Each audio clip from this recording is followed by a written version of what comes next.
Welcome everyone to this Ask SENSS open webinar. Thank you for attending today. I'm Fragkiskos Filippaios.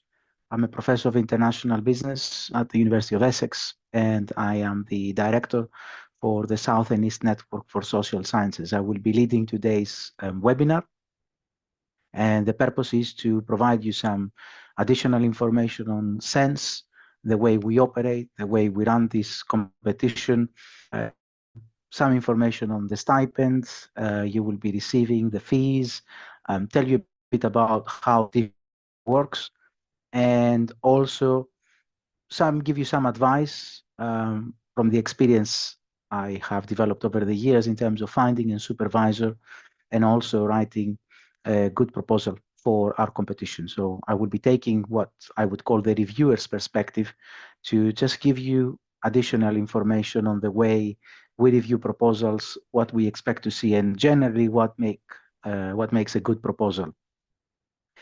There are two ways you could ask questions, and the aim here is for you to also be able to ask questions.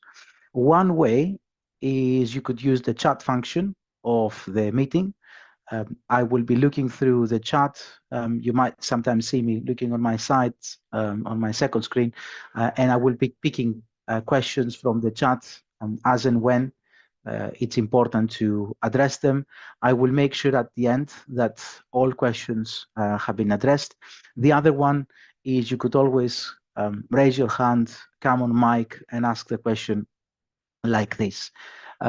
Just to let you know that this webinar will be recorded, and we will be putting the recording on either our YouTube website or the website of SENSS, so you can review that in the future should you like. Equally, we've got a few more webinars for people that cannot attend during lunchtime. I've got one in the evening, I've got one on a Saturday, and towards the last few webinars we will be running, I've got one which is going to be specifically on questions and answers. So there won't be a formal presentation during that one, but should you face any questions throughout the process, should you want to clarify any additional information, feel free to join that webinar. Is well before the deadline for the student-led competition, and therefore you will have enough time to kind of clarify any issues you might be having. With that in mind, I have dealt with the kind of housekeeping, so I will start with the webinar and the material that I have. I anticipate it will take about 50 minutes to go through the presentation. Of course, feel free to interrupt me at any point and put your questions in the chat, and as I will be going through, I will responding to those questions, and then hopefully we will have time for a proper Q&A at the end, or I will be able to return some of your time back, as I usually say when I do these meetings. So the way I'm coming to this is I have been involved with SENSS for the last 8 years now. I started as academic lead for one of the former participating institutions, University of Kent, and then I moved on to become the deputy director for the doctoral training partnership, looking after the training and development of students, and now I am the director since last December, looking after all the competitions and the general strategic kind of direction for the doctoral training partnership. So I'll say, first of all, a few words about why doing a PhD. And my main aim there is to just showcase that the PhD is no longer simply an academic qualification. What we try to do, and what we do actually at SENSS, is to help you and train you to develop skills, what I would call transferable skills, that will allow you to explore careers not only within, but beyond academia as well. Next year's conference, we have an annual conference for our students. Next year conference is going to be hosted by Cranfield University, and it is a conference that is focusing on social sciences beyond the academia. So talking about careers and career paths that take you outside of the academic world. I'll then talk about SENSS and our structure, so you can get an understanding of how we do things and what we do in terms of specifically the student-led competition. I'll give you some more information which is not on the website, and obviously I will be pointing you to the website whenever there is additional information you can get there. And then I'll talk about two things. One is finding a supervisor, and then how to write a proposal and how we evaluate those proposals. So what you will get is you'll get the reviewer's perspective on those proposals. So when we review those proposals, when we read those proposals, what are the key strengths we're looking to see in a proposal, and what makes that proposal kind of different from all the others. I have to start here with a disclaimer saying that it is a very competitive process. Last year, we received over 400 applications for studentships spread across all the universities and across the different themes that we have. And in the end, we managed to award 41 studentships in total, which means a success rate of about 10%. So it's not the most straightforward competition in that sense. It does require us shifting a lot of the proposals out of that competition. What we do is we also provide feedback at the different stages. So should you wish to reapply next year, at least you have something to work on. But it is a very competitive process, just to highlight that before we start. Now, first question, why do a PhD? And so far, the common assumptions was people that do the PhD, they want to pursue academic careers and academic careers only. You know, a lot of the PhDs wanted to become professors. The best doctoral students were getting opportunities to move on and work in the academia and become professors. And then there was a very linear path of career development and career trajectory from, you know, a PhD to an assistant, then to an associate, and then to a full professor. And in reality, what we have seen over the last few years is a very, very different perspective there. I have seen colleagues of mine becoming very established professors and then deciding to leave the academia and go and work for the corporate sector, especially if your research is what I would call applied research, research that has implications for management, for policy, for the development of organizations. But also what we do is we try to make sure that the PhD training that you will get throughout your SENSS studentship is not only focused in writing publications, in training and development from an academic perspective, but develop those research skills that can be transferable to any other organization. And obviously the career paths you could follow is not simply, you know, becoming a lecturer, but it's also fulfilling a substantial research function in an organization that has a department that focuses on research, for example. A lot of the time our students are working for charities that want to get an understanding of the way their work impacts society. So it's not simply the preparation for the academic career. Obviously, we do that, but it's also delivering and developing all those skills that will enable you to think outside of the academia. And in reality, what we're trying to do is we're trying to serve the different purposes that people come and do a PhD. And as part of your application, you will have to think about your personal statement. So we give you the opportunity to write, yes, your proposal, but also a personal statement. And in that personal statement, you need to tell us why you want to come and do a PhD. Why do you need that funding? And in helping you think about that, there are predominantly three areas, three purposes that students kind of have in order to do a PhD and why they pursue a PhD. These are not mutually exclusive, so you could have all three of them, or you could have a dominant one or non-one. The first one is instrumental purposes. So you do it because it's a career choice. You want to work in the academia, or you want to develop skills that enable you to kind of go into a research function. I had a very recently a PhD interview with a potential candidate. He's a very established professional. He works with other people that have PhDs. He said to me, look, I need to be at the same level. I need to be able to develop those skills. He's managing a non-higher education organization. And he said to me, look, I want to be able to speak that same language. I want to be able to understand what the meaning when they're talking about methodologies, when they're talking about experiments, when they're talking about those things. And that's my main motivation behind pursuing a PhD, just to be able to understand and advance myself to that level, because otherwise I won't be able to manage that organization. So it's about your career. You know, where do you want to do, what you want to do with your lives from a professional point of view. A lot of people have what we call personal interests, satisfaction, contributing to the interest. So these are more like the intellectual purposes. And I use this example. I sometimes talk to my students, trying to identify, you know, what is their motivation.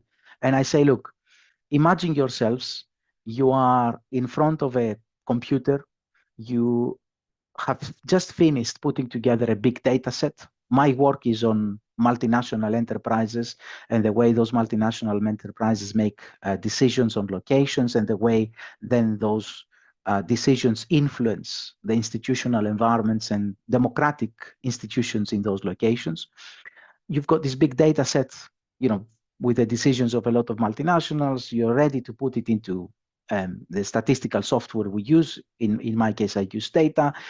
It's 11 o'clock at night. What do? Do you stop there and say, okay, let's put it to bed and come back next morning? Or are you eager to find out exactly what the preliminary results are? And, you know, that's the intellectual purpose. You know, you've got a personal interest, a satisfaction.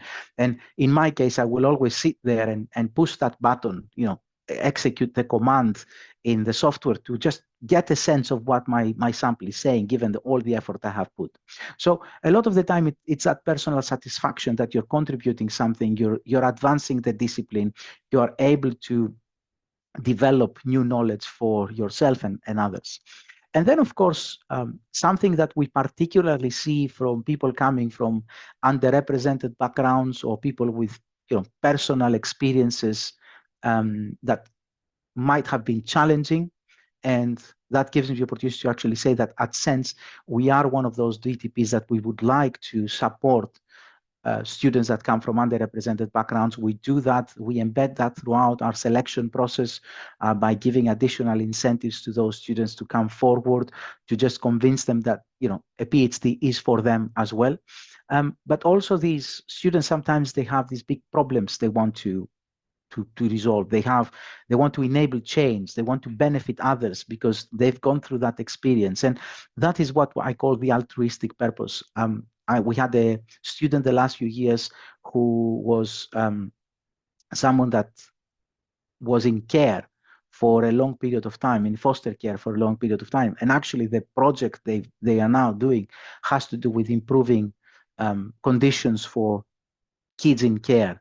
And obviously, that is, you know, not simply giving them satisfaction, not only giving them the opportunity to develop a career, but also gives them the opportunity to solve a problem and enable change in something that they have personal experience about. So think about those three things as you draft your motivational letter, and think about your PhD and why you want to be your PhD. So that's kind of why do the PhD background. I'll now move on to making sense of SENSS and how we work at SENSS and what we do and what we offer. So what are we as an organization? We are what we call a doctoral training partnership. So the Economic and Social Research Council is one out of 7 of United Kingdom research and innovation research councils. The others are covering other disciplines. So you've got the natural environment one, you've got the sciences one, you've got the biomedical one. So you've got 7 research councils. Each one has its own structure, but they all fit under that umbrella of UKRI. And effectively, what the ESRC does, it has a big fund which utilizes to support doctoral studies. And in the past, if I go back to more than 20 years ago, when I first supervised my first PhD student. My first PhD student was an ESRC funded one. At that point, the competition was on the individual basis. So students were applying directly to the ESRC, and should they be successful, they would get the funding to their home institution and they would start doing the PhD. That effectively had a big kind of disadvantage, meaning that there was no concept of cohort and peer learning and supporting each other. And eventually the SRC decided to say, look, actually, what we want to do is we want to give that money to universities. Those universities can form partnerships, and in those partnerships, not only they will deliver the PhDs, but they will also deliver training, development opportunities for the students, and they will be able to support the students in the completion of their studies. So the ESRC in the last competition decided to award funding to 15 doctoral training partnerships, and those cover the UK and Northern Ireland. So SENSS is one. You could always go onto the ESRC website and find the remaining 14 ones. You could apply to as many of those research doctoral training partnerships as you like.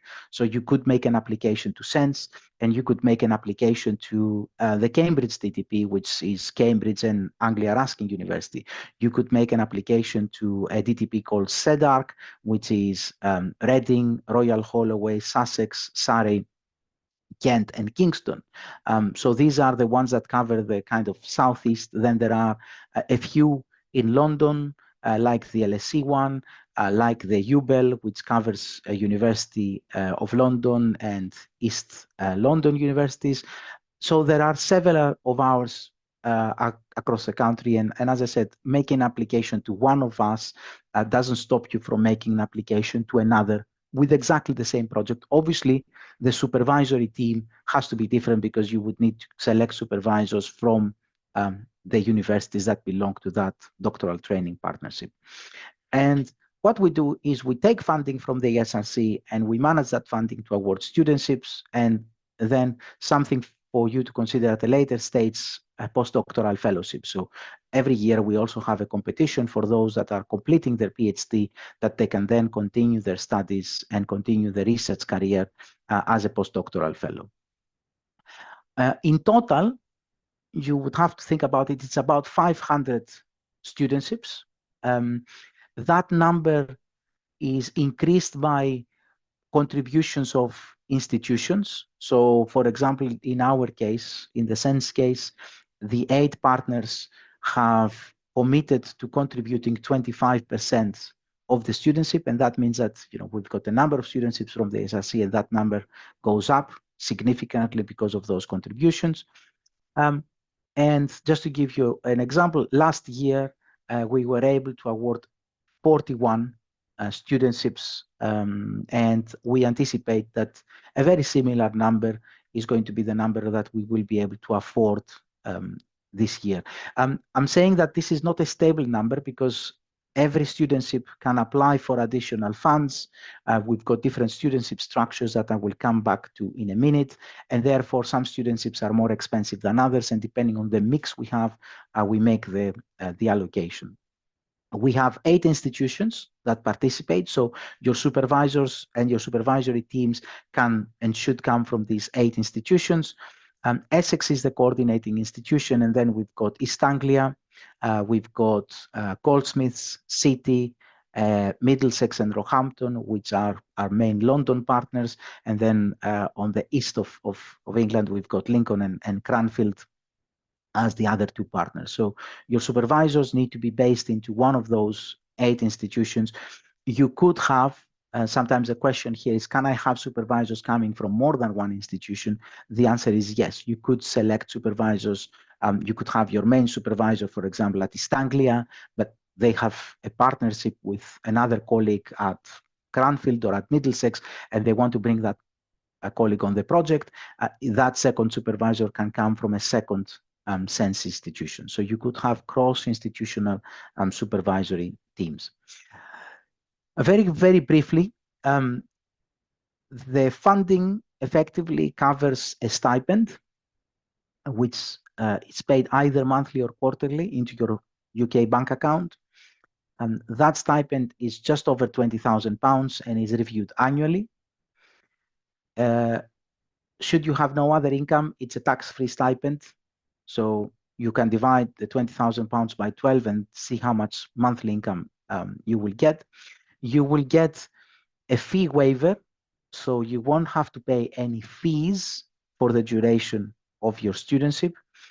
And that includes, again, a question usually here, does that include international students? The answer is yes, it includes international students. So as international students, you will also get a full fee waiver, which means that you won't have to pay anything as fees throughout your studentship.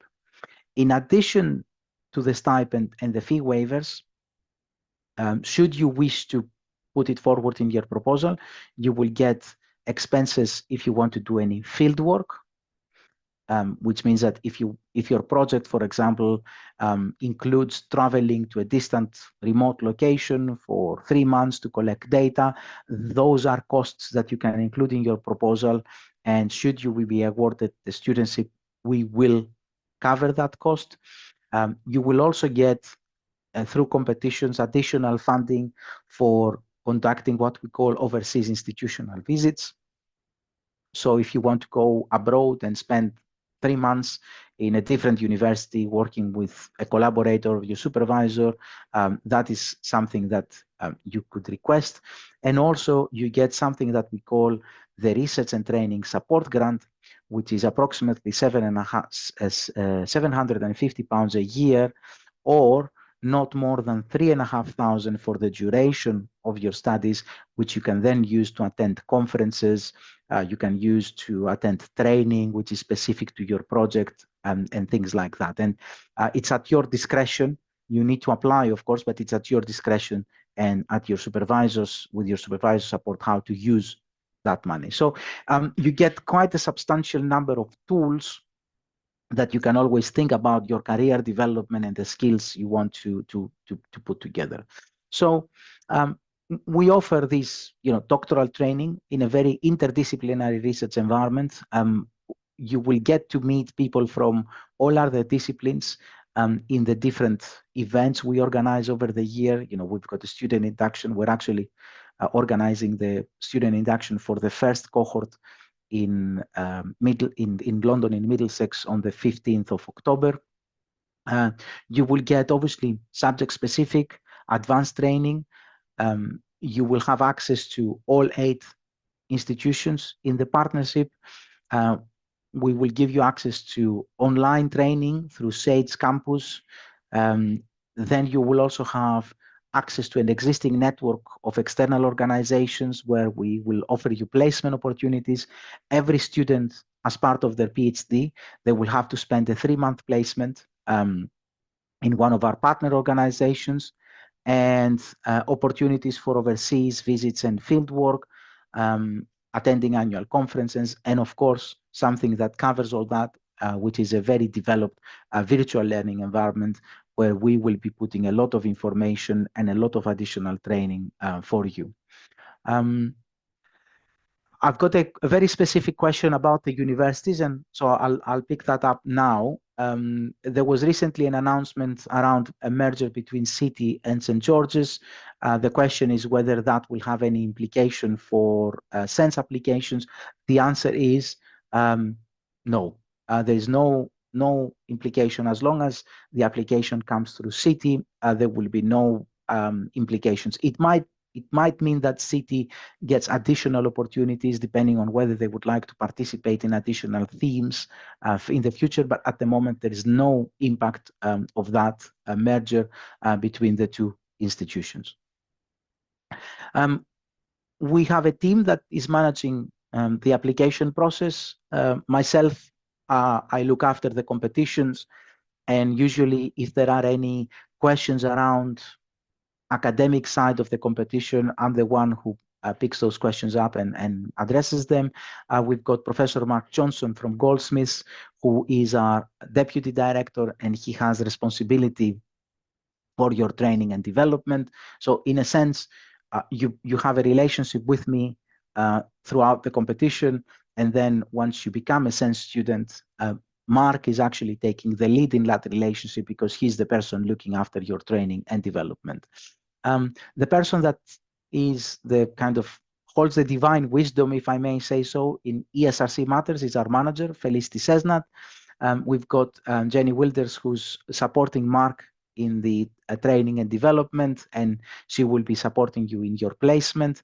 And then we've got Rachel and Aaron, our coordinator and our administrator, who are supporting me in the competition side of things, and Sarah, who's our finance manager, and make sure that anything related to the financial side of your studentship is actually resolved and everything is in place for you when you start your studentship. And should you need any extensions or anything like that, the financial side is covered. So you've got a well-developed team with multiple expertise and able to resolve any issues you might have. Now, when we were putting SENSS together, we thought that the way social sciences is moving and the way disciplines are moving is they're moving to this interdisciplinary perspective. So the challenges that we face as humanity are challenges that we cannot resolve on our own as, business and management scholars or as psychologists or as social anthropologists, but we actually need to be putting our heads together and our brains together and resolve these big issues. So we went from an approach in the previous iteration of the DTP that was very siloed. Students were coming from a specific thematic kind of pathway. So students were coming from business and management, they would coming from psychology, they would coming from economics, they would coming from a social anthropology, they would come from a socio-legal background. We went to this approach where we said, actually, the discipline matters less, and what matters is which of those grand challenges your proposal, your topic is trying to address. So we moved to a structure that reflects that and has six thematic panels. There is no order of importance. We look at all six of them as equally important, and each one is serving a particular goal. So we've got one panel that looks after projects which are around sustainability and climate emergency, one panel which looks after projects around health, well-being, and social care. Justice institutions and social change is the third one, resolving uncertainty and addressing crisis, digital social sciences, and then we've got a panel which looks at advanced methods in social economic research. So this panel is a panel where projects wish to develop new tools that can help us resolve issues.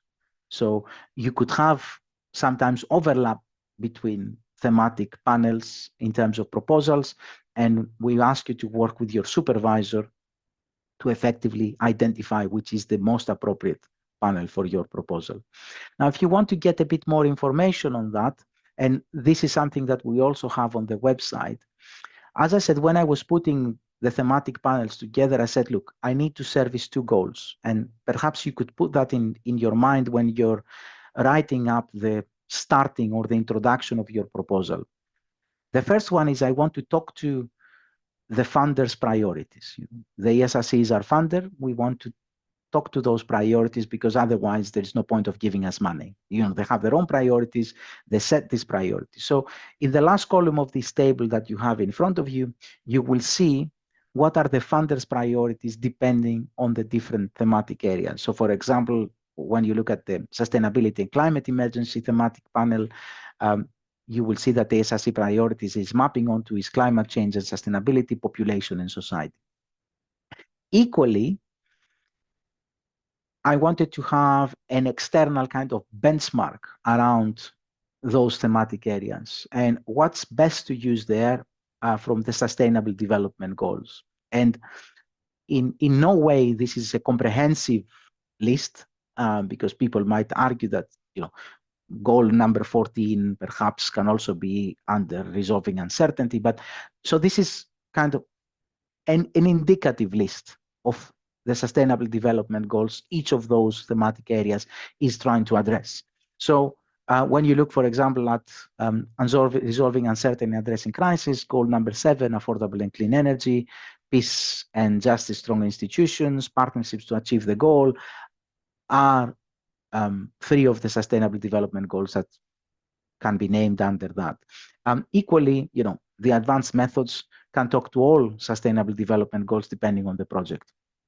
And this year, in your application, when you start your application, we actually do ask you to specify which of those sustainable goals your project is addressing. Because what we want in the end of the day to do is to be able to highlight those projects. So imagine, once I have 2-3 cohorts of students, what I would like to do is I have a table where I'll say, under goal number 11, sustainable cities and communities, I've got this project. So anybody who comes from outside to the website, they can easily find you as researchers working on those different topics. There is a question around thematic areas and the selection of thematic areas. And the question is whether there is scope to choose 2 thematic areas in the case of overlap. The answer is no, you can't select 2. You would need to select the dominant one. So we ask you to select one of them because that's the route through which your proposal will get evaluated. So each of those areas is getting a set of proposals to evaluate, and the people in that area evaluate the proposals that fit into that specific area. And this is why I said it's crucial to get your supervisor also to support you in that process, because they will probably guide you better in terms of which is the most important thematic area or the most relevant thematic area for your proposal. But from an administrative point of view, just to clarify that, there is no route for a project to go through 2 different thematic panels. We ask you to select one of the thematic panels and go through that thematic panel selection process.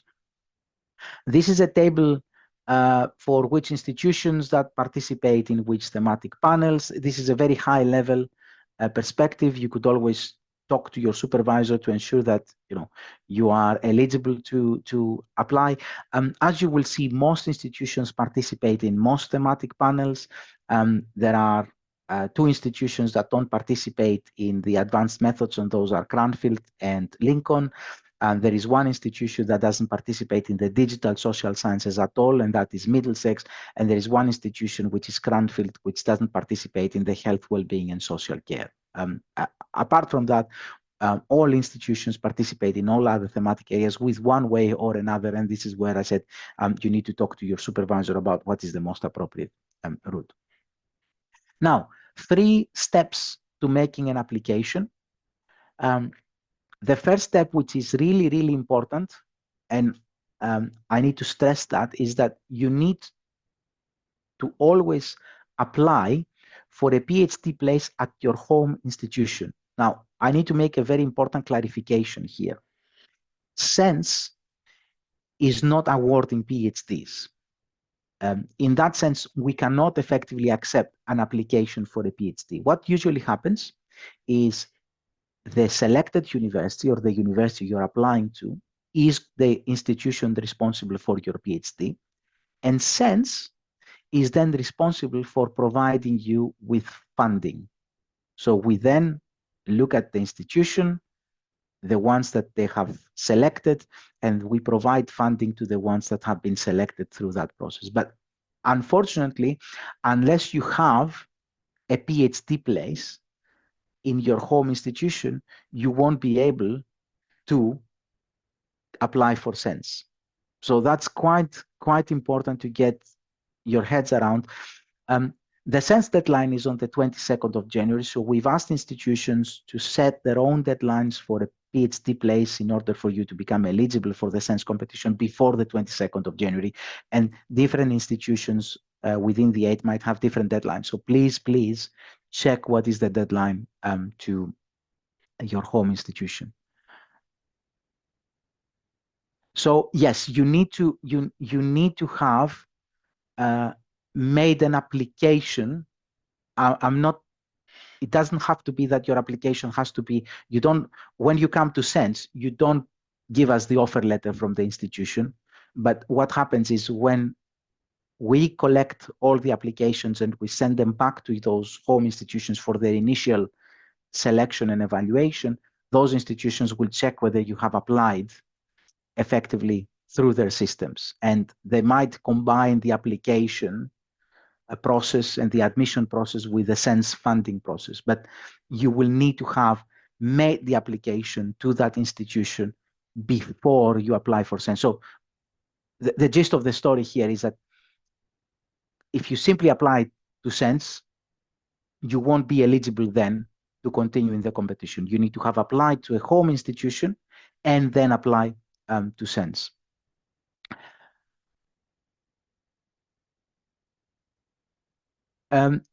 Yes, I'm always happy. I've got another question around emailing ideas and providing guidance in terms of the selection of thematic panels, which goes back to the discussion of thematic panels before. Yes, I'm more than happy to do that for you. Give me an abstract, give me an idea, and I will tell you, which is the most appropriate route. But then, as I said, an important role here is also for the supervisor, because the supervisor is the person that will tell you exactly where they also feel comfortable to put the proposal. So you could get my perspective, you could get your supervisor perspectives, and hopefully in the past we hadn't had any conflicts in that. Most of the time there was a very clear agreement between myself and the supervisor.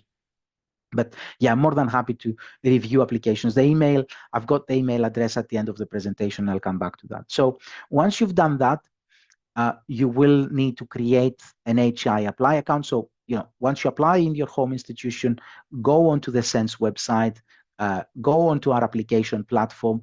The application platform is not asking you for substantially different information than what the university usually applies. So we will ask you for your research proposal, your contact details, which thematic area you're applying to, and then we will ask you to provide us with, a personal statement.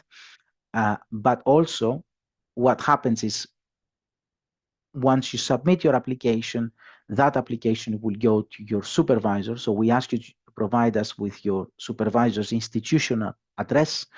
That application will go to your supervisor for them and the team to provide their supporting statement. And all that has to happen before the deadline for SENSS. So keep that in mind when you're putting together your application and you're talking to your supervisor, that you would need to have enough time for them to effectively put together their supporting statement before the deadline. It's not that you have applied and then the supervisor can then subsequently provide the statement. Once you go through your institutional sifting, which is the first stage, you might be able to make changes to that application subject to the feedback before the application then gets evaluated at the SENSS panel. So there's always scope for improving the application after the deadline, as long as your institution permits you to do so. Now, the main competition I will be talking about here is the main student competition. We've got another competition that we will be launching in December, is what we call the collaborative projects. I'll make a small parenthesis here. So at the moment, there is a competition that asks supervisors to provide us with proposals. Those proposals always have a collaborative partner, which is a non-higher education institution.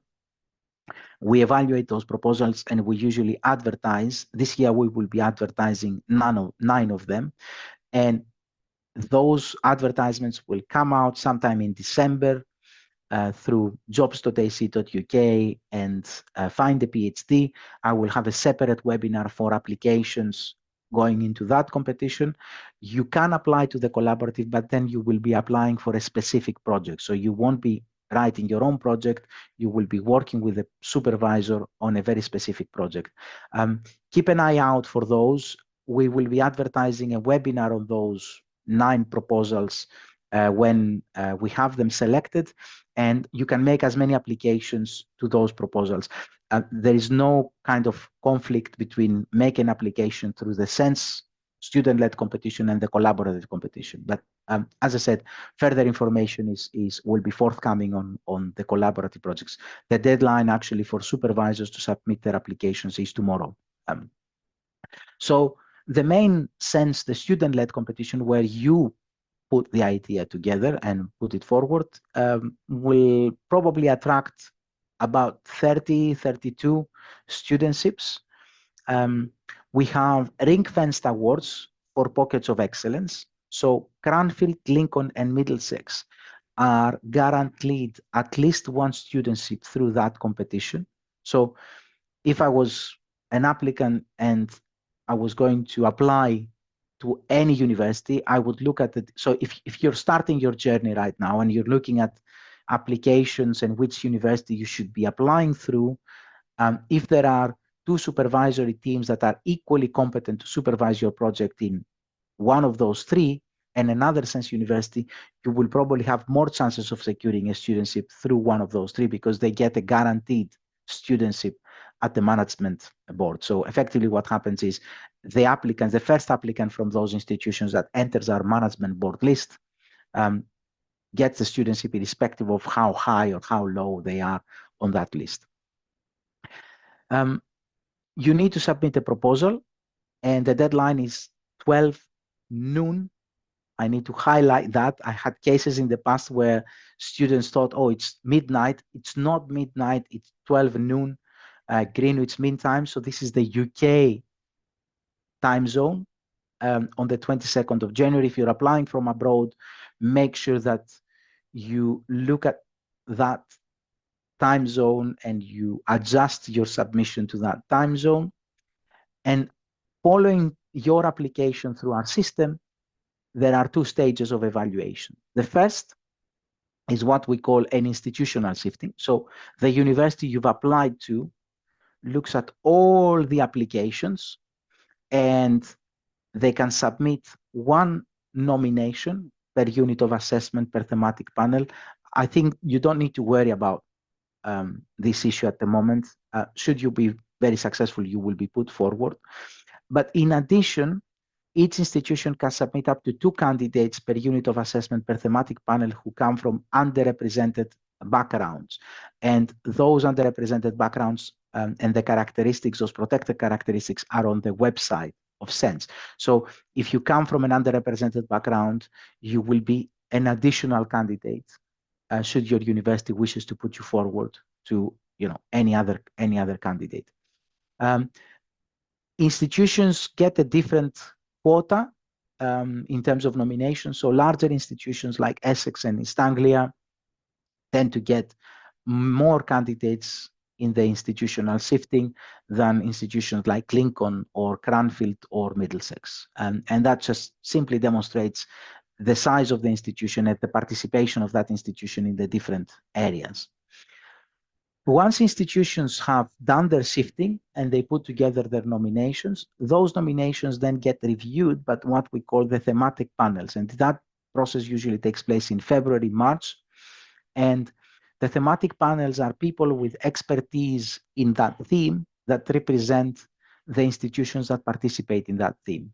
And they do review the applications, they evaluate the proposal, they create a list which has a ranking of all candidates. We then have a meeting for each of those panels, and each of those panels decide to put forward the top candidates. And usually the highest scoring proposals in the different areas are the ones that receive funding. We put all those nominations together at the end and we create a big list. And what happens is we decide on the number of studentships we can afford and we go down that list in terms of ranking order and we award the funding. If, of course, we get declines, we sometimes get declines or withdrawals from that list, the next person on the list takes that place. So we've got enough candidates on that list that allows us to kind of allocate all studentships every year. That list contains about 80 to 90 candidates every year. And, if you're in the top half of that list, you're almost guaranteed a studentship. If you're in the bottom half of that list, you might get a studentship depending on how many dropouts, declines, withdrawals we actually have. We make our offers usually in April, and that is for the October 25 start. So you will know by mid-April where you stand in terms of the the studentship and your success. The length of the award, how much funding and how much time you will get, is determined by what we call a development needs analysis. So as part of your application, we ask you to think about your existing training in social sciences, and we also ask you to think about your gaps. The minimum is 3.5 years. The maximum is 4.5 years, especially for candidates that come straight from undergraduate studies, because what we do is we will probably fund a master's year in order to bridge the gap. All studentships include a placement of up to 3 months, and which is funded. So you will be placed in an organization for up to 3 months. Sometimes that usually happens in the second or the beginning of your third year. This is to develop additional skills around impact, around engagement, things like that. And also what we do is we can provide you with additional funding for institutional visits, fieldwork. As I said, the fieldwork gets a funded extension plus the expenses. The main difference between everything else and the fieldwork is that the fieldwork has to be integrated in this application right now. So we can't retrospectively give you additional money for fieldwork. So if you were to think about including fieldwork, you need to include it in your application. You can't come in the second year of your PhD and say, by the way, I have slightly changed the way I'm doing my PhD, and I want now to do a fieldwork, and I want to get additional funding from there. So that's something that we can't do. I'm afraid it's beyond our control. It's ESRC rules. And of course, we offer additional funding for what we call difficult language training. So if you were to do a project in a location where you don't speak the language, we will give you a funded extension plus expenses in order to learn that language. So think about additional skills you could do. And of course, I've mentioned already the access to the research training support grant, which is for you and your supervisor to effectively utilize and maximize it as part of your training experience through SENSS. So a few additional bits of information. First of all, key question sometimes people ask, do I need to have a master's? No, you don't need to have a master's. You may be eligible for an award if you have professional experience, an undergraduate degree plus professional experience. You could always discuss with your supervisor. Equally, people that come from their undergraduate, we might not ask them to do a full master's, because someone that comes with an undergraduate that has substantial amount of research training, they might need only additional training to pursue the PhD. All students are offered on a full-time or part-time basis. Obviously, the minimum part-time has to be 50%. So you could balance work and the PhD if you're currently in employment, but you would need to split it at 50-50 in the minimum. As I said, all studentships are fully funded, irrespective of your eligibility status. International students get their fees paid. So 4 stages: check your eligibility, apply to your chosen university, discuss with your supervisor, and then apply for a SENSS studentship. We won't be able to accept an application unless it comes with a supervisor statement, a supporting supervisor statement. So that relationship building with the supervisor is actually quite important, and keep an eye out for the university deadline for PhDs related to SENSS funding. So they might have a specific deadline before the 22nd of January. Keep an eye out for our deadline. Remember, it's 12 o'clock British time, and you are only eligible to submit one application. That means that you cannot say, oh, I'll apply through Grantfield, and then I'll find another supervisory team and I'll apply through UEA. You're not allowed to do that. You're only allowed to submit one application with one supervisory team. So you need to be very selective. On the other hand, when it comes to collaborative studentship and the applications for that competition, you can apply to as many projects as you like. There is a question around international students applying to do the part-time of a PhD. You could do that. It has to do with your visa requirements there. So if the visa permits you to do part-time, the most important thing that you need to keep in mind is that for the duration of your studentship, you need to be a UK resident. So the only exception for that is the fieldwork period. So for any other period of the studentship, you need to reside in the UK. So you need to have a permanent address in the UK, and you need to have a UK bank account, and you need to demonstrate that you have frequent meetings with your supervisor. So someone cannot do an online PhD from, I don't know, Germany simply by registering at the University of Essex and finding a supervisory team. They need to be able to come to Essex and basically work with that supervisory team locally. There are two areas that applications come with a slight, put it in brackets, advantage. So obviously, I've mentioned already that there are 3 universities that have what we call ring-fence studentships. So Cranfield, Lincoln, and Middlesex. That's because they are new partners in the doctoral training community, and therefore we would expect them to have less of an experience in attracting and cultivating strong applications, and therefore we've given them that advantage. The other applications which come with a slight advantage is, first of all, applications who meet certain criteria that form part of our equality and diversity policy. The website has a full document which explains everything like that. In summary, students that come from a particular ethnic minority background, students that have grown up in a less affluent area, students with disabilities. We've got a substantial number of disabled students joining us with a variety of disabilities, and we always aspire to be able to attract those students and give them the appropriate opportunity. Being a carer also is one of those characteristics.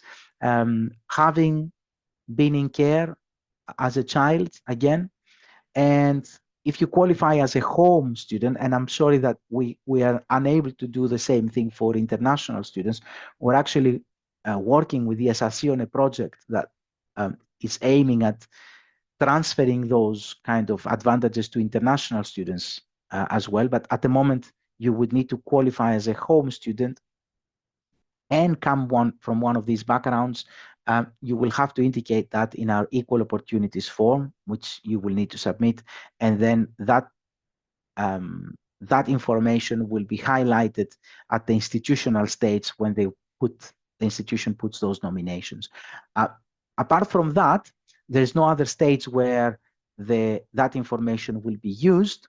So there is no interference between that information, and the evaluation of your application is not going to give an edge to your application, except from when we reach the final stage of the competition, which is where the management board and the strategy boards have decided to ring fence 3 studentships for students that come from Black and minority ethnic backgrounds. So if you come from a Black and minority ethnic background, the first 3 studentships that appear on the management board list will automatically receive a studentship, because irrespective of where they are, whether they're at the top half or the bottom half, because we want to attract and offer opportunities to students coming from those backgrounds. So I'm afraid international students with disabilities cannot be qualified for international EDI because we don't, the SRC at the moment doesn't allow us to expand our equality, diversity, and inclusivity criteria to international students. And as I said, this is something that we've been working with the SRC to ensure that there is a change in that policy. The other applications that have a slight advantage are applications that relate to data skills or what we call advanced quantitative methods. So if your project is using advanced quantitative methods, so development of advanced statistical methods, use of large-scale data sets, use of analysis of big data, or you use one of the existing large data sets like the Administrative Data Research UK, and or big data methods, we ask you to highlight that in your application. And there are 6 of those studentships that automatically get awarded to the top AQM or the top data skills in the management board list. So effectively, 6 of those, 3 for the institutions and 3 for BAME candidates are the ones that get priority in our selection process. And obviously, you could coincide. So we could have someone from Lincoln, for example, who's a BAME candidate that covers for us those 2 characteristics. So the ring fencing for Lincoln counts as 1, the ring fencing for BAME counts as 1. So it's not that we're going to have to find a separate candidate. So those characteristics can actually work in parallel. And on the website, again, we have additional information. It's quite useful to look at the ADR UK because they offer a wealth of information that might be suitable for a number of projects. So if you're thinking of putting your project together, or if you're trying to look at topics and issues that might need large data sets, have a look at the ADR UK website. These are all data which is available for you to use. So you could actually go the other way around and shape the project by looking at the data which is available and asking a question that is going to be using. And that automatically basically gets your studentship as a data skills studentship.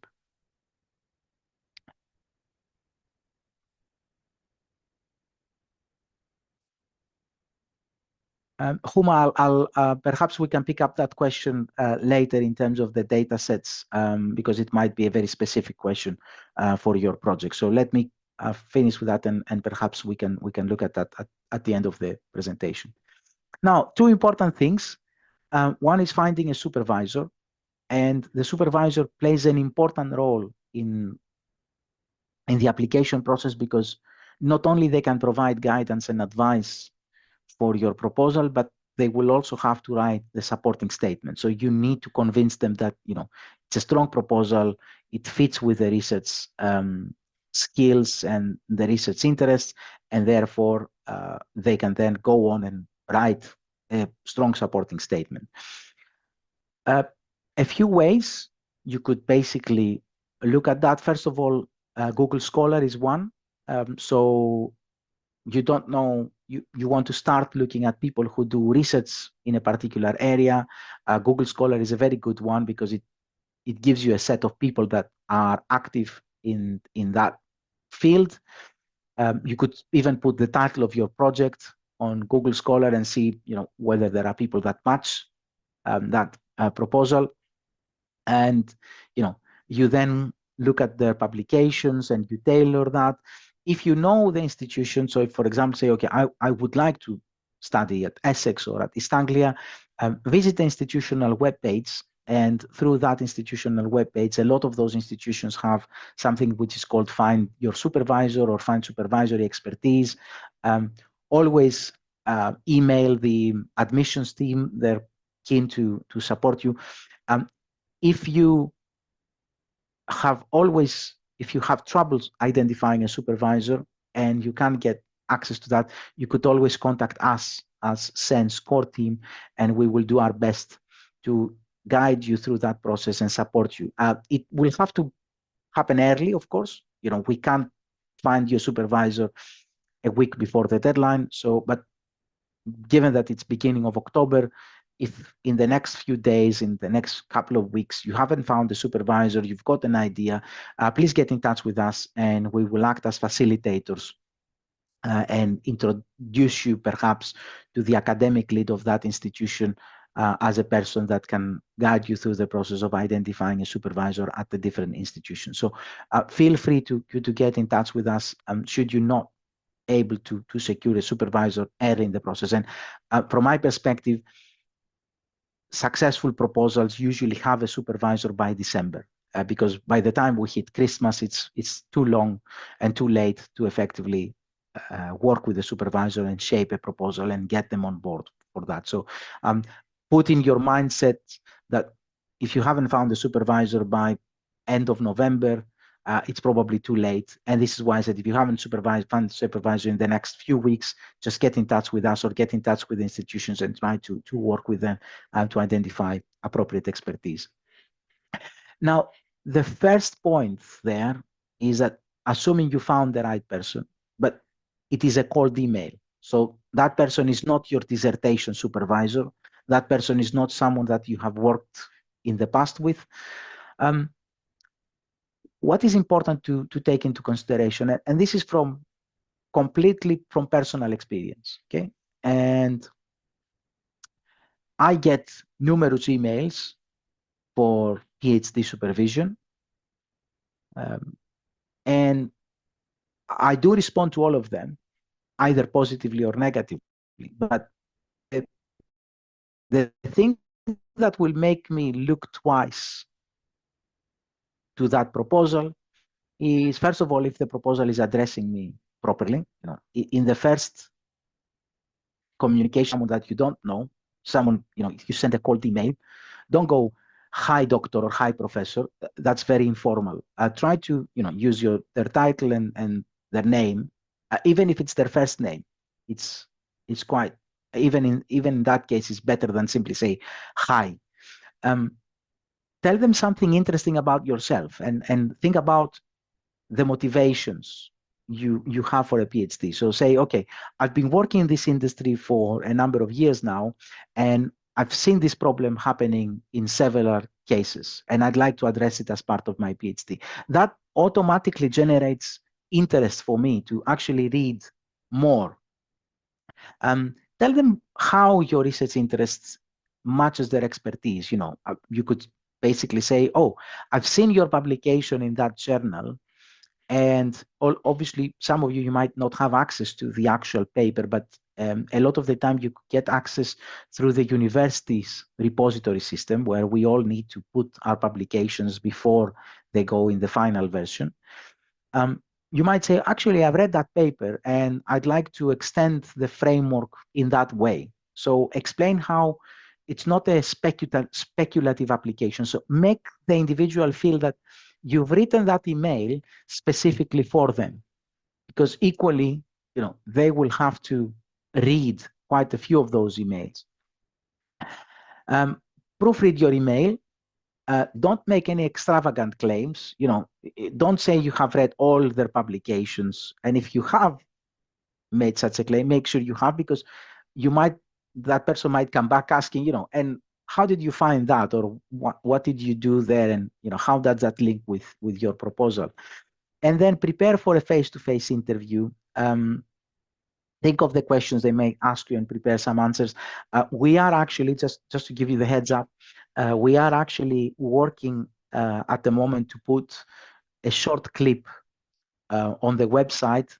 I'm hoping that will be ready by the end of October, where I will be offering some advice on what are the frequently asked questions during a PhD interview, and how to address those questions. So keep an eye out. We are going to put together that short clip together with a short presentation on, prepare for a face-to-face interview or a Zoom interview. Usually people ask about the motivation. They might ask you to elaborate on an article that you've recently read and, you felt it's making a change or it has left you with an impact, things like that. I'll give more information, as I said, during that video, and that's going to be available on the website, free for everyone. So that first communication, think about something unique, something that will make your email stand out and will make that person say, "Oh, actually, that's an interesting idea. Perhaps I can work with them." And then, try to cultivate that relationship with the individual in order to get them on board and get them to work with you as a supervisor. At the end of the presentation, I've got a couple of links, which one of them contains a blog I've written before. There is also some written guidance on the website from SENSS around securing a supervisor. So you could always revisit those resources and visit those resources to get additional information and think about your approach. Now, the last thing I want to cover today is writing the strong proposal. And as I said, what are we looking for in a proposal? So in summary, just to get it in your minds before I move on and tell you a bit more about each and every of those criteria we use.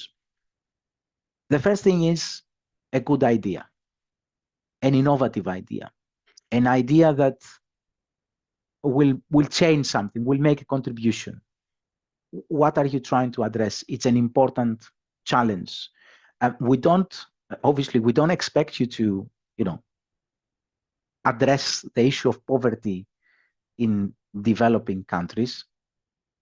That's a big challenge that, even if you get the money of all the rich people around the world, you might not be able to resolve. But what we expect you to tell us is, which part of that big challenge, which small stone are you contributing? We're all building a ladder to climb up. Which part of that ladder are you able to say, okay, in this part, I'm actually putting my own effort and I'm making. So the wide perspective, important. Equally, the focus is important. Because as I said, it demonstrates to me and to reviewers that you know your place, you know where you are, you know what you're trying to achieve. First point.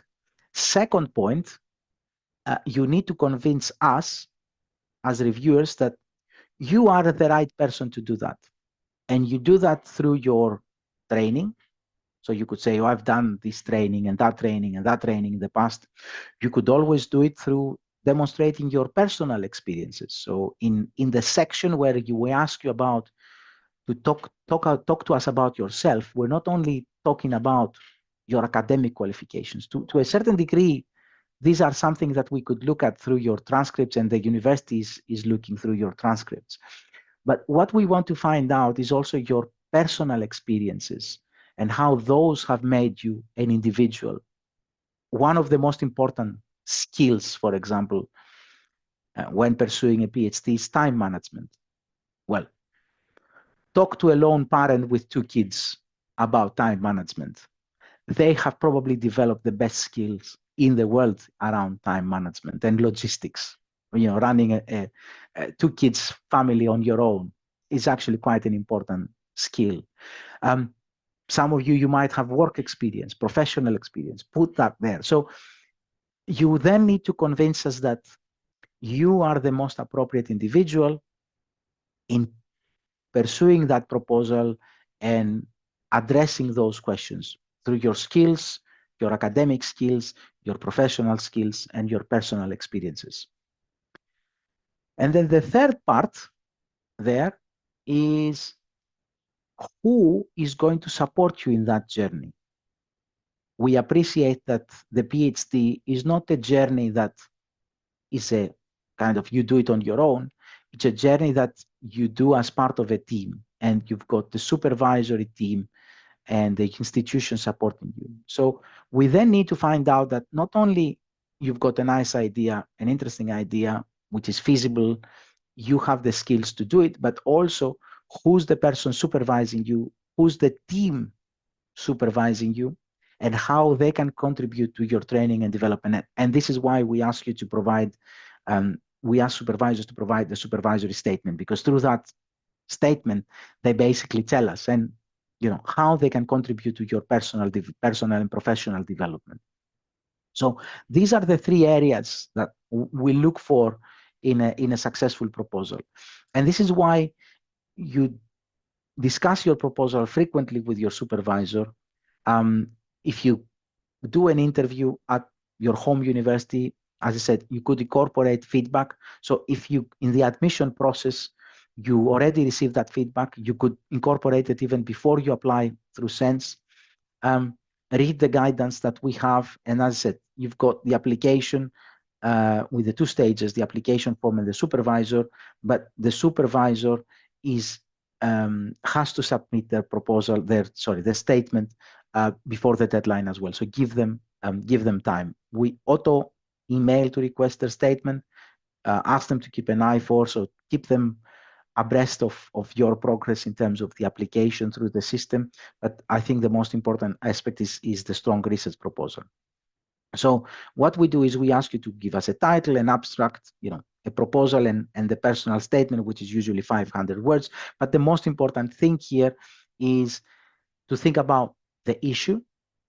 What problem does your research address? So that's the core of the proposal.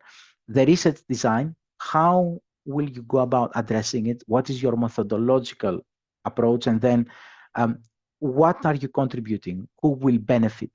And usually, if you put those three things together, you've got a very good introduction.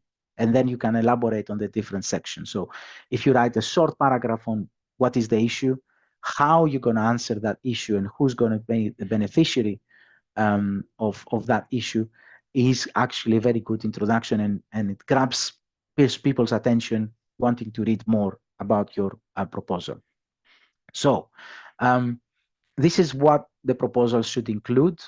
The key areas, the research problems, the research contexts, the contribution to knowledge, the methods you will be using, your career aims and everything like that. Now, this is what it's very typical. Let me just reverse engineer this list and tell you about what we're looking for in a proposal as reviewers. So first of all, the negative impression comes from a strong proposal that contains typos. We have all these tools now. Use them to make sure that there are no typos. Even if you simply word check through Word, it's fine. The lack of clarity, coming back to issues that you have addressed before. Structurally, your ideas don't make sense, they're not coherent. Extreme jargon.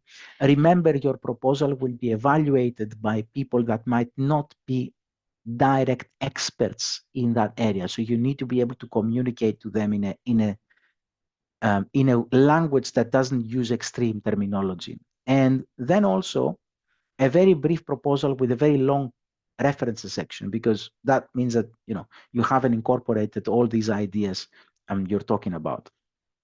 So you describe your research proposal, you talk about your research background and questions, you talk about your research methods, then you have a proposed timeline. And also what we ask you to include there is a proposed impact.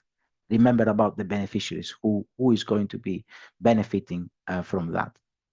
Now, there are 4 areas that we use to assess the proposal. The first one is quality and feasibility. So is it of a good quality? Most of the time, the answer is yes. Is it feasible? Well, that's an important question there.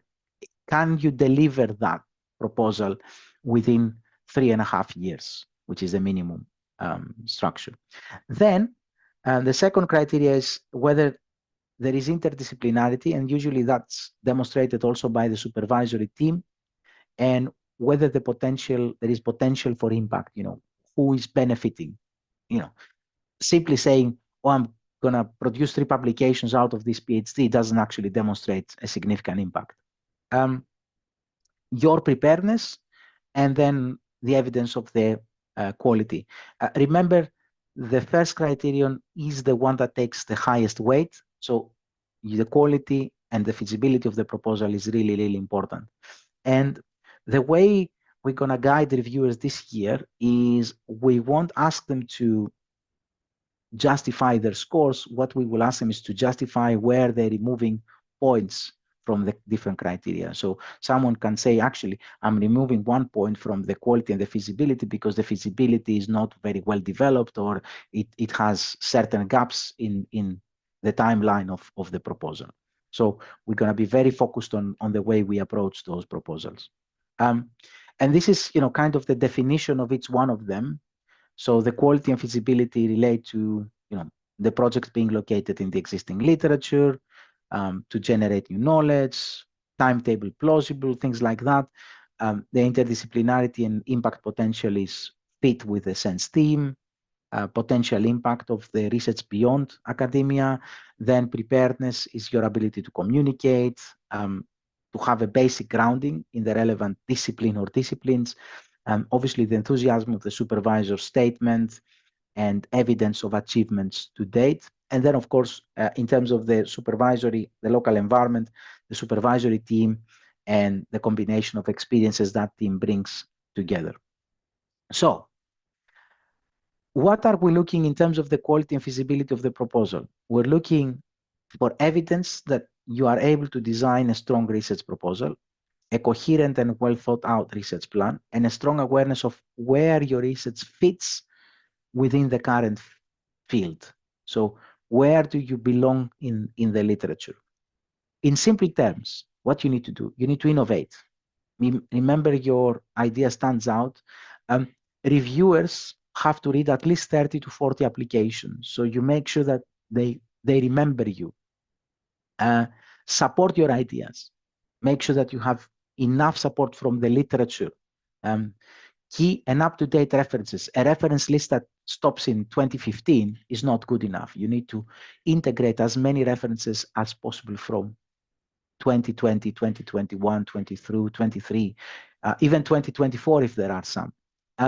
Do not under or overpromise.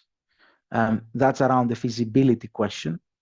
And ensure that you have appropriate methodology and a contingency plan. So if you were to say, oh, I'm going to do a survey, and that survey doesn't generate enough responses, what are you going to do?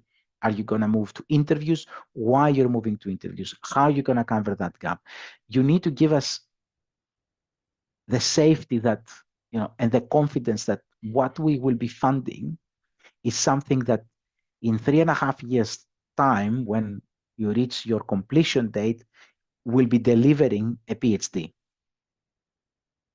And obviously, we have seen quite a lot of radical changes in projects over the last 3 years. I have been managing the process and the TTP through COVID-19, and I have seen, oh my goodness, projects changing completely because of the impact of COVID. But so we're moving into more kind of, we hope, fingers crossed, to kind of more stable periods. But what if? The what ifs in terms of the feasibility of the proposal are quite important for us to get confidence that you will be able to deliver. So that's kind of the quality of the research proposal. The second bit aspect is this evidence that you are well prepared. Obviously, the foundation there is your performance at undergraduate and postgraduate level. If, of course, is relevant, because you might have done an undergraduate degree a few years back, which might not necessarily be relevant for your project now because you have worked for a number of years in a different area. Your relevant professional experience, if you've got one, even if it's a short one, even if you did a placement or an internship, that counts. Tell us about it. And a description of how your project and your program of training will contribute to your long-term career aims. How do you actually benefiting yourselves as a project?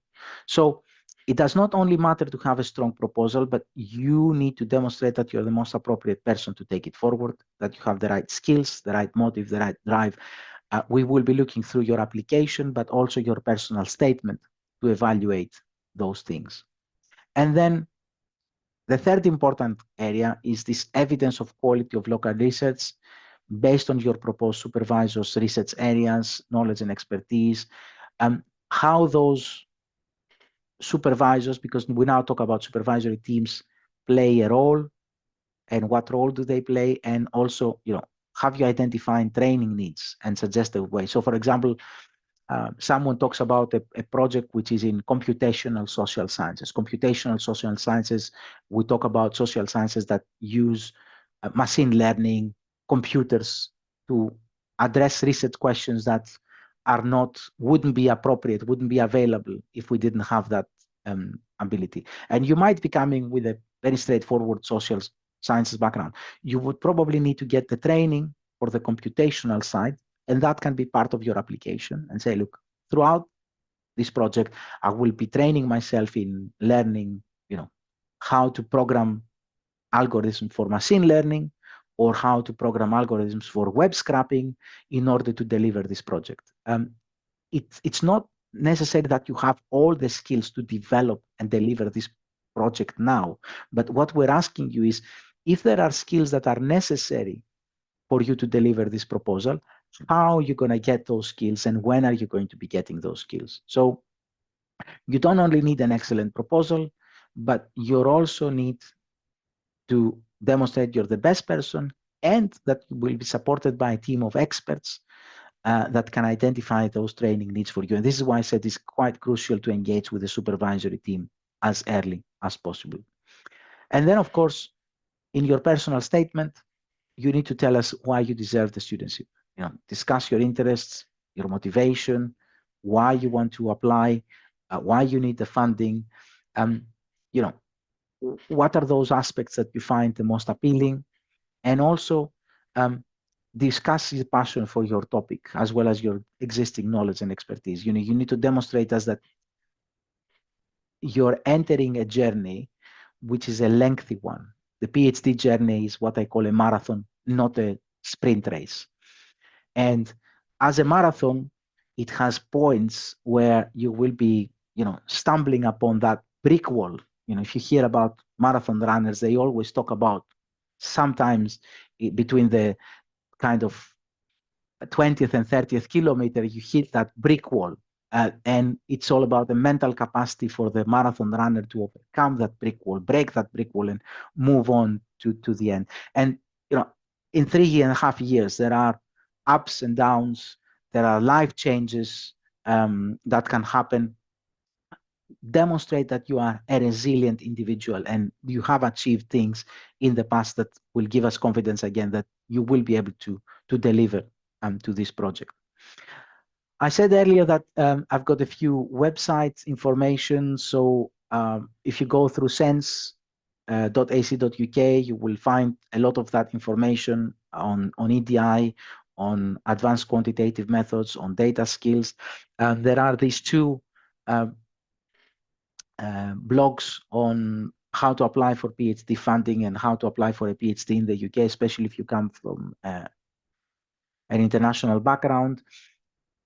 That's my email address. Is very easy. director@sensedtp.ac.uk for academic inquiries. If there are any issues with admin things or issues with the application platform, please use the admin@sensedtp.ac.uk. That is monitored by Rach and Aaron, and they will be picking up your questions and addressing those. I've come to the end of my presentation. I'm more than happy to pick up any questions. The session recording, the process is, just to give you and manage your expectations, the process is once Zoom has it ready for me, I download it and give it to our administrator.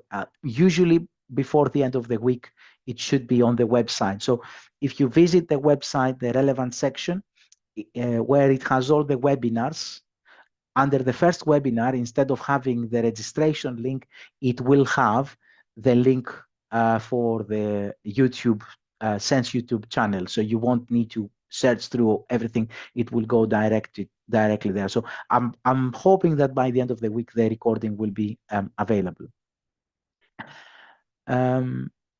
So the length of the proposal, yes, I can always share that, although it's going to be on the guidance. So we unfortunately we go with characters. So 3,800 is the abstract, 10,000 is the maximum for the proposal. The only time where we use words is 500 words. My suggestion is, because HI Apply is an online platform, use Word or Google Docs or whatever other software you use to write the proposal, save it as a document, and then upload it, you know, copy paste it onto the HI Apply, because it doesn't save sometimes automatically, and it would be a pity for you to have done all the work. So do that and work. If you apply for advanced data analytics skills direction, you could be on any topic. So effectively what we do is we ask you for your topic, your title. And then there is a sub question there asking you, does your project qualify for advanced quantitative methods or data skills? And you could tick both of them, you could tick one of them, or if you feel, of course, that it doesn't qualify, you don't need to tick any. And what then happens is your supervisor confirms that, and then it gets evaluated through the thematic review stage, whether it is actually an AQM. So that is the process. And if it becomes an AQM, it is highlighted as an AQM or data skills project in the final list. There is no need to prove anything with certificates as data skills. It's not about your skills, it's about the project and what kind of data the project is requesting. As I said, all that information with very clear guidance is on the website. How can we access the materials in regard to developing the research proposal and personal statement? As I said, all these are links of additional things we have on the website, and together with the presentation and the recording of this presentation, you should have enough there for you to work through. Bradley is asking whether the placement is mandatory. The answer is yes, the placement is mandatory. So at the moment we are making the placement mandatory. We will be working with you to identify a placement. We're happy if you have identified the placement already. So if you work with an existing organization, you want to undertake that placement there, more than happy for us to consider that. In the unlikely case where we have reached the third year of the PhD and you haven't undertaken or you haven't identified the placement, what happens there is we reduce the studentship length to 3 years and a quarter. So instead of 3.5 years, you go 3 years and a quarter, and through that you basically, you don't undertake the placement. Yes, the slides will be together with the recording, so you can access them. You don't have to find the placement organization. As I mentioned already, we will work with you to identify the most relevant placement. As I said in the beginning, we've got a network of around 200 organizations that we work with, and we will support you in identifying the most appropriate organization for your topic, because the placement, it's also about finding an organization that is keen to learn from you as equally as you learn from them. I think that's all the questions I've had so far. I'll draw it to a close here. Thank you very much. As I said, on the website, there are a few more webinars. Most of them will be simply a repeat of today's webinar, so there's not going to be much additional information. The one which might be more appropriate for those of you that you have attended one is the one with the question and answers, which is much later in the time frame.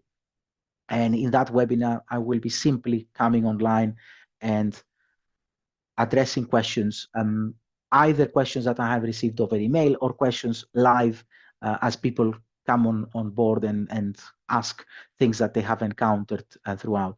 The most important thing is to identify the supervisor and the proposal at the moment and work with them to develop a strong research proposal and a strong application. Thank you very much for your attendance. I will stop the recording and stay behind if anybody has any specific questions that you might want to ask.